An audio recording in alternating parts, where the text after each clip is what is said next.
السلام علیکم ناظرین، اس چینل کو ضرور سبسکرائب کریں۔ بسم اللہ الرحمن الرحیم۔ وہ تمام حضرات علماء کرام، ائمہ مساجد اور آپ سب بھائیوں جن تک یہ میسج پہنچے، ان سے ایک گزارش کے لیے میں اس وقت حاضر ہوا ہوں۔ ہمارا ملک اس وقت ایک دوراہے پر پہنچ گیا ہے۔ ایک راستہ خطرناک اور بھیانک ترین غلامی کی طرف جا رہا ہے، اور ایسے حدیم المثال جبر و تشدد کی طرف جا رہا ہے جو جرمنی کی نازی تحریک نے جو مظالم کیے تھے ان کی یاد دلا دے گا، اور ماضی قریب میں جو بوسنیا اور روہنگیا میں جو مظالم ہوئے ان کو بھی پیچھے چھوڑ دے گا۔ اور ابھی تو بہت سے لوگوں کے لیے تصور ہی ممکن نہیں ہے کہ اس دوراہے پر چل کر ہمارا یہ عظیم ملک کہاں پہنچے گا۔ کروڑوں انسان چلا وطن ہوں گے، کروڑوں انسان جیلوں میں جائیں گے، کروڑوں انسان موت کے گھاٹ اتارے جائیں گے، اور پتہ نہیں اور کیا کیا ہوگا۔ اور ایک اور راستہ جو ابھی حال میں کھلا ہے یا زیادہ طاقتور ہوا ہے، وہ ایک ایسی منزل تک لے جائے گا جہاں کہ آزادی ہوگی، قانون کی پابندی اور حکمرانی ہوگی، اور عدل و انصاف کے قیام کا آغاز ہوگا، امن و امان ہوگا، اور ملک کے شہری ایک دوسرے کے ساتھ تعاون کے جذبے سے جئیں گے۔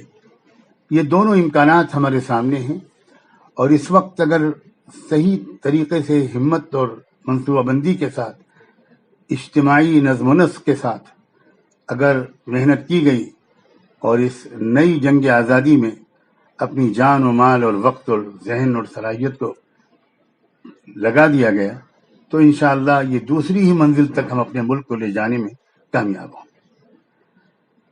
ہاں، اس وقت اس کی بہت سخت ضرورت ہے کہ ملک کے جتنے بھی مظلوم طبقات ہیں، جن میں مسلمان تو سر فہرست ہیں ہی، لیکن ان کے علاوہ بہت بڑی تعداد میں اس ملک میں وہ آبادی ہے جو مسلمان نہیں ہے مگر وہ سخت مظلوم ہے، جن کو عام اصطلاح میں دلت اور پسماندہ طبقات کہا جاتا ہے۔ شیڈول کاسٹ کے لوگ، شیڈول ٹرائب کے لوگ، اور مختلف صوبوں میں بسنے والے قبائلی لوگ، لنگایت ہیں، سکھ بھائی ہیں، کرسچن لوگ ہیں، او بی سیز ہیں، یہ سب مظلوم طبقات کے لوگ ہیں۔ ان میں سے کچھ کو مظلومیت کا اعتراف اور احساس بھی ہے، اور کچھ کو تو ابھی تک یہ احساس بھی نہیں پہنچ سکا ہے، یہ جانکاری نہیں پہنچ سکی ہے کہ وہ بھی سخت مظلوم ہیں۔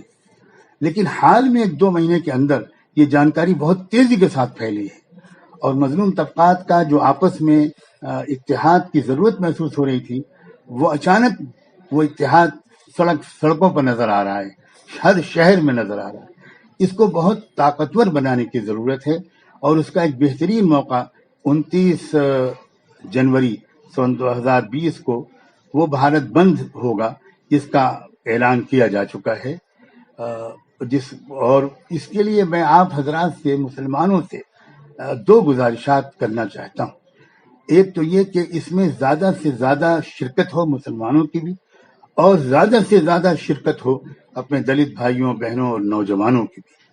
اس کی محنت بھی ذرا دوہری محنت، اپنی ذمہ داری لے لیجیے آپ، کہ آپ کو مسلمانوں کو بھی یہ خبر کو پہنچانا ہے، اور ان کو ذرا سڑکوں پر لانا ہے، اور آپ کو اپنے دلت بھائیوں، بہنوں کو، اور ان تمام پسماندہ اور مظلوم طبقات کے لوگوں تک بھی یہ بات پہنچانی ہے، کیونکہ بار بار دیکھا گیا ہے کہ ان کی شرکت اتنی نہیں ہو پاتی جتنی ان کی آبادی اور مظلومیت کا تقاضا ہے۔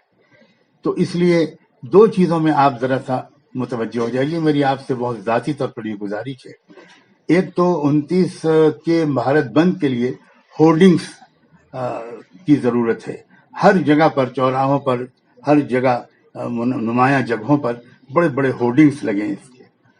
اور دوسرے، گاؤں گاؤں سے ان بھائیوں کو، بہنوں کو لانا، اس کے لیے ابھی سے محنت شروع ہو، اور دروازے دروازے ان تک پہنچ کر ان سے گزارش کی جائے، اور ان کے لوگوں کو بھی ساتھ میں لیا جائے۔ اور اس آپ کے علاقے میں جو لوگ بام سے بھارت مکتی مورچے یا کسی بھی بہوجن کرانتی مورچے یا دوسرے مظلوم طبقات کی کسی تحریک کے لوگ ہیں تو ان کو ساتھ لے کر لوگوں سے ملاقاتیں کیجیے اور اس بند کو کامیاب بنائیے. تو افراد کو لانا، چاہے اس کے لیے کچھ ٹرکوں کا، ٹریکٹروں کا، بسوں کا انتظام کرنا پڑے تو وہ بھی ذرا کریے. اور ہورڈنگس کے لیے خاص طور پر میں آپ سے اپیل کرتا ہوں، ان دو چیزوں پر ذرا آپ حضرات اپنے چند اہل خیر حضرات بھی اگر ہمت کر لیں تو انشاءاللہ یہ کام آسانی سے ہو جائیں گے. میری دعا ہے کہ اللہ تعالیٰ آپ کو اس کی ہمت اور توفیق دے اور یہ ایک تاریخی مظاہرہ مظلوم طبقات کے اتحاد کا سامنے آئے بھارت بند کے ذریعے. مگر یہ بھی ہم کو خیال رکھنا ہے کہ بھارت بند اس طرح ہو کہ کسی دستوری قانون کی خلاف ورزی نہ ہو اور کوئی بدامنی، کوئی ہنسا، کوئی تشدد کسی طرح کا نہ ہو. اس پر بھی ذرا نظر رکھیں. بہت بہت شکریہ. جزاکم اللہ. السلام علیکم ورحمۃ اللہ وبرکاتہ.